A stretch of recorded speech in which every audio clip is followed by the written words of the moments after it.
les états-majors des partis politiques sont en train de se transformer en état-major de la violence politique.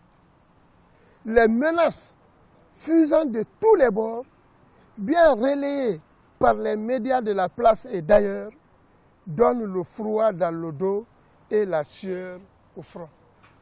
La Guinée doit assumer son rôle historique de locomotive de l'émancipation africaine. Je suis Alpha Oumar Sissavané, né à Dabola, au centre de la Guinée. Je suis diplômé de l'Institut Polytechnique Gamal Abdel Nasser de Conakry en géographie mathématique, de l'Université de Liège en Belgique en relations internationales et politiques européennes et de la faculté universitaire de Jamblou en sciences de la Terre.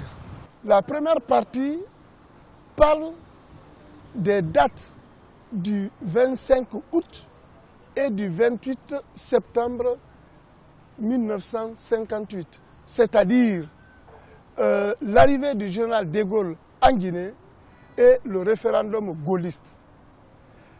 La deuxième partie comprend 2 chapitres consacrés à la proclamation de l'indépendance le 2 octobre, premier chapitre, et l'admission de la Guinée à l'Organisation des Nations Unies le 12 décembre 1958.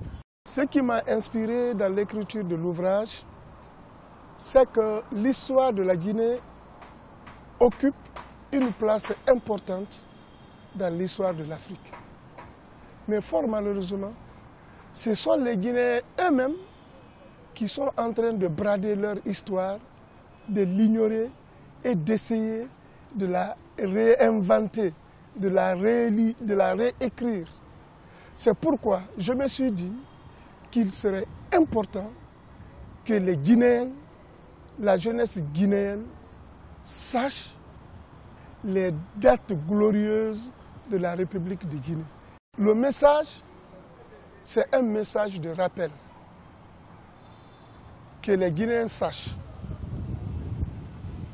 ce que la Guinée a été dans la lutte de libération du continent africain.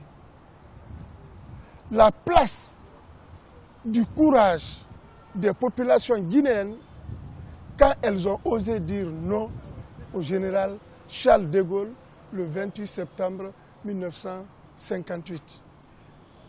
Un peuple qui s'ignore, s'égare et ne saurait se projeter dans l'avenir. Les Guinéens sont en train d'ignorer leur histoire.